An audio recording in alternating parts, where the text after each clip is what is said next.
Comic Uno. Today I'm doing a review for Green Lantern Corps issue 20. And before I start talking about this issue, just want to give you guys a little update that I have 2 reviews on Dark Avenger Inc. that I usually do on Comic Uno, which are Smallville Season 11 issue 13 and Grimm issue 1, which was a digital copy I read. So, but it did come out this week. So go check out those reviews if you want to. In the description below there'll be a link for Dark Avenger Inc. if you want to check out those reviews. But let's talk about Green Lantern Corps issue 20, which is weirdly the epilogue for Wrath of the First Lantern, and Wrath of the First Lantern did not finish yet because Green Lantern still has to come out, I think, in 2 weeks, or I think it's 2 weeks, not next week, but the week after.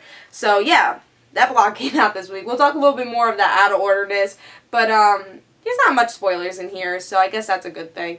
But there's some spoilers, but when I read it, I was like, I don't want to read this yet. I was trying to not analyze it because I don't want to know the spoilers yet. So, but let's talk about the cover, and we'll talk more about the spoiler and epilogue thingness after I talk about the story. But cool cover, really like the art. I pick up Green Lantern Corps every once in a while when something big happens. Epilogues, mostly epilogues actually, because Green Lantern Corps has a lot of epilogues. Usually ends with the epilogue with their, Rise of the Third Army, Wrath of the First Lantern. So yeah, mostly they have epilogues. But, yeah, cool art. Really like, they have all our main characters on here. Well, actually, the whole Green Lantern Corps except, Hal and Sinestro. But, still very, very cool cover. Really like the art, but let's see if I like the story. So, let's see what happened. In this issue, we get to see the aftermath of Wrath of the First Lantern, even though it's not over yet. The Green Lanterns won. Guardians are gone. They defeated them, which I pretty much knew that was going to happen. So, Guy is still a Green Lantern, which is weird, because he's the star of Red Lantern. So I don't know how that's going to work, but we'll have to see.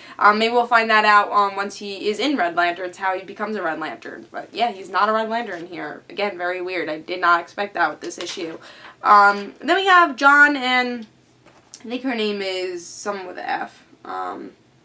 Again, I don't read Green Lantern Corps, so I can't think of her name, but the other Star Sapphire, I think it starts with an F. She was in Green Lantern New Guardians for a little while. But John and her, they have a relationship, and they're finally like, oh, we love each other. Let's be in more of a relationship. And they actually do have sex in this issue.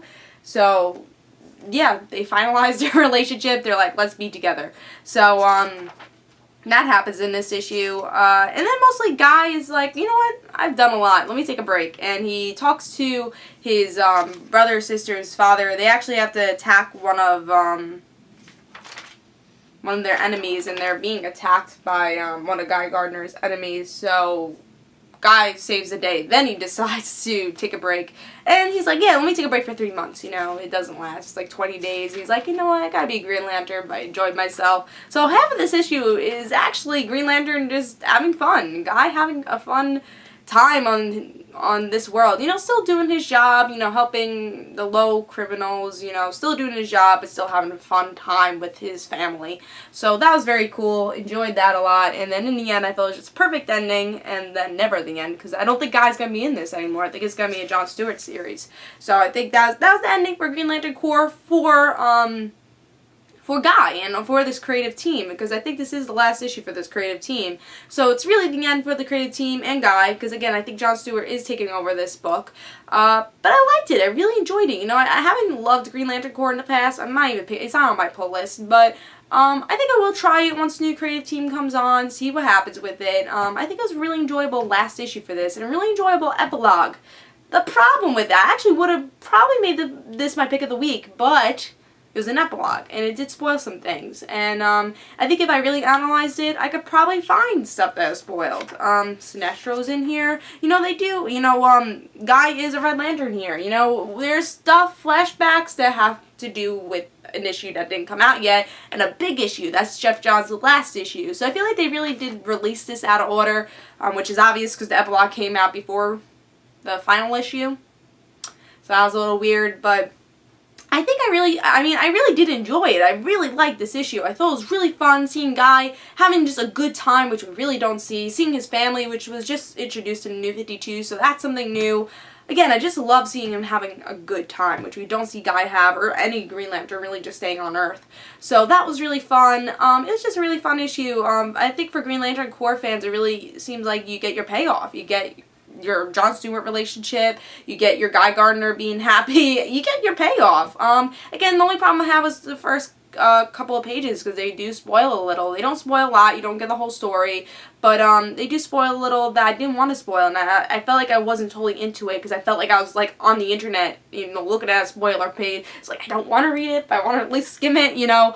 That's how I kind of felt with the beginning of this issue. Is like, I don't want to read it totally, because then I'm going to get spoiled, and I don't know why they came up with the epilogue now, especially like 2 weeks before. They could, I think this would have been perfect issue if it came out the week of Green Lantern.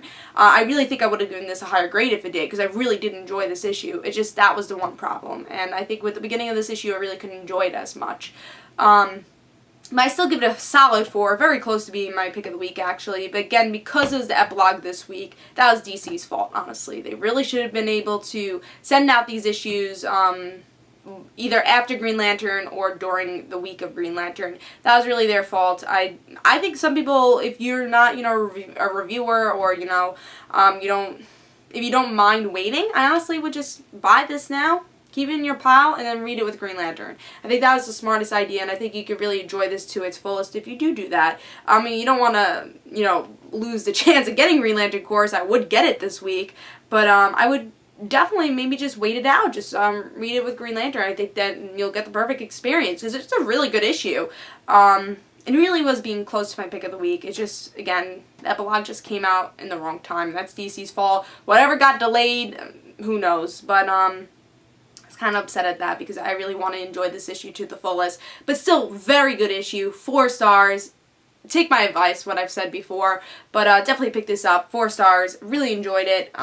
We'll see. I'll probably pick up Green Lantern Corps issue 21, see if it goes on my pull list, but we'll see. Definitely we'll see. This is Comic Uno. Hope you guys enjoyed. Guys, don't forget to follow me on Twitter for Comic Uno and the Rant Situations, and I'll see you guys later. Bye, guys.